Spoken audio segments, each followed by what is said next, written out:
The Chicago Bears, through the first 3 games of the NFL season, have been one of the worst offenses in the entire league. Even though they've attempted more passing attempts than all but one team in the NFL, they're 25th in passing yards. They have 4 interceptions thrown by Caleb Williams. And their running game is pretty terrible as well. 31st in terms of yards per attempt at 3. 218 yards as a whole on this season, which is 31st in the NFL.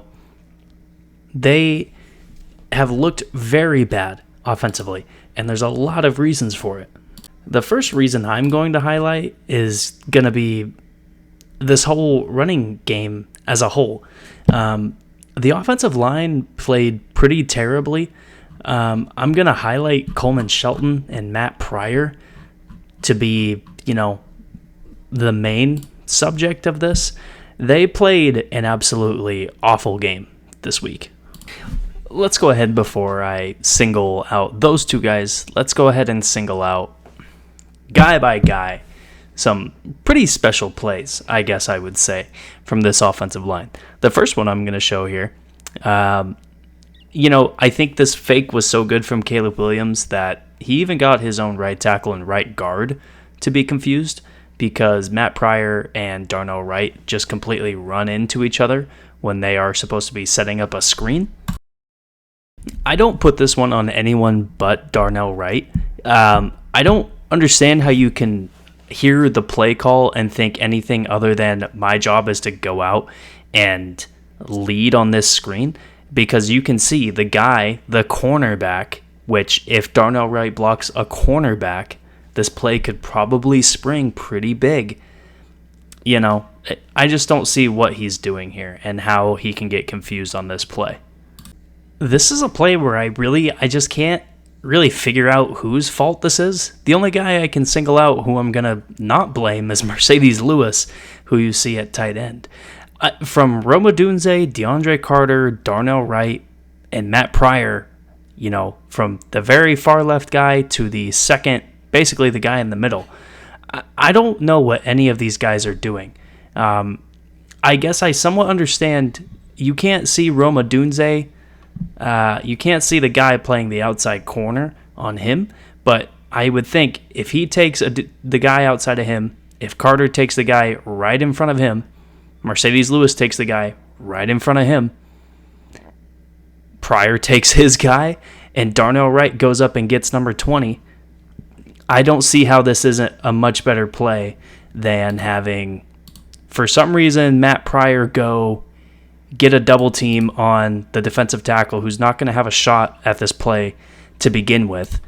You have a wide open lane if this, I think, is blocked a little bit more efficiently than it is. Again, I don't know who's to blame for this. I don't know if it's poor execution by the guys blocking. I don't know if this is a poor game plan from the guys drawing up the play. But this was just a weird looking play, and I really just don't understand what is going on here. One way that Shane Waldron and Matt Eberflus can help out this offensive line is maybe incorporate a few more short throws. And I'm not talking about these bubble screens that for some reason he is in love with calling. I'm talking about short outs to DJ Moore, or the first throw of the game that Caleb Williams completed to Cole Kmet for 10 yards. Like plays like this where they're short yardage throws that take advantage of the fact that Indianapolis was playing off a lot this game, especially on DJ Moore.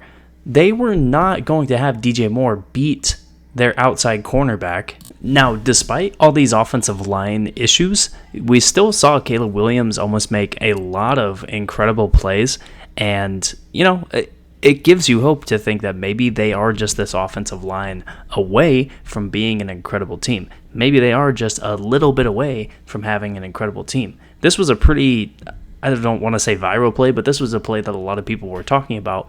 This shot to Rome Odunze down the field that they almost completed and would have been an incredible highlight for the Bears and probably would have sparked this game to give them some confidence for the rest of not only this game, but a few weeks as well. We did finally get to see a few big plays between Caleb Williams and Rome Odunze.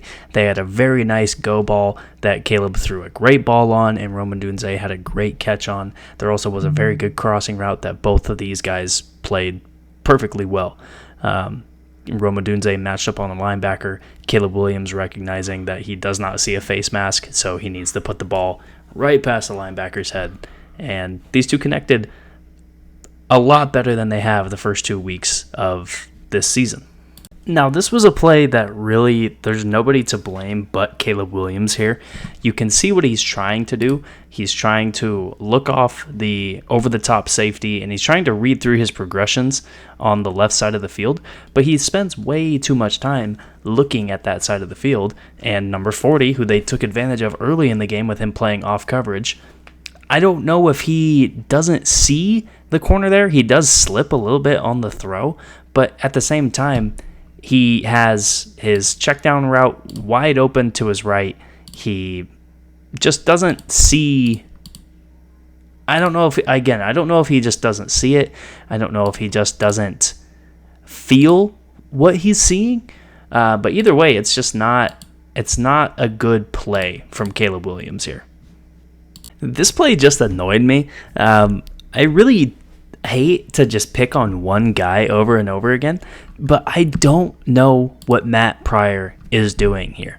We have a run to DeAndre Swift that looks like it could be a decent gain, and Matt Pryor is going to nobody. And you can see the guy that he should have blocked and the guy that he ran right past is probably the guy that he should have picked up on the block. He runs right by EJ Speed and then turns around and says, "Oh shoot, I just ran right by the guy I was supposed to block."